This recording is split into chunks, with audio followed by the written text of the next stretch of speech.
مفتی مبشر احمد ربانی Islamic scholar کیا قے آنے سے روزہ ٹوٹ جاتا ہے؟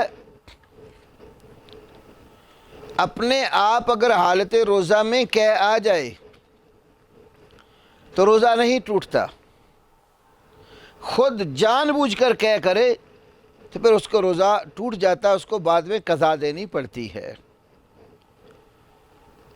امام ابو داود اور امام ترمذی رحمہم اللہ نے یہ حدیث بیان کی ہے کہ رسول اللہ صلی اللہ علیہ وسلم نے فرمایا کہ من ذرعہ القیء فلیس علیہ القضاء ومن استقاء عمدا فلیقضہ. جس شخص کو خود بخود قے آ جائے تو اس پر روزے کی قضا نہیں ہے، اور جو عمدن قصدن جان بوجھ کر قے کرے تو اس کو روزہ اس کے بدلے میں قضا دینی چاہیے. اس حدیث کو امام حاکم نے بھی صحیح قرار دیا ہے، اور علماء کے درمیان یہ اتفاقی مسئلہ ہے.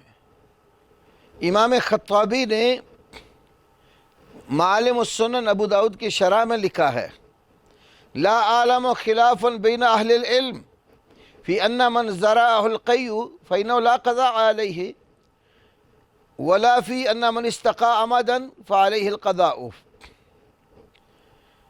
کہ اہل علم اس مسئلے میں کوئی اختلاف نہیں میں جانتا کہ جس شخص کو خود بخود قے آ جائے تو اس پر قضا روزے کی نہیں ہے. ہاں، جو عمدن جان بوجھ کر قے کرے تو اس کے ذمہ روزے کی قضا ہے. یہ اتفاقی مسئلہ ہے.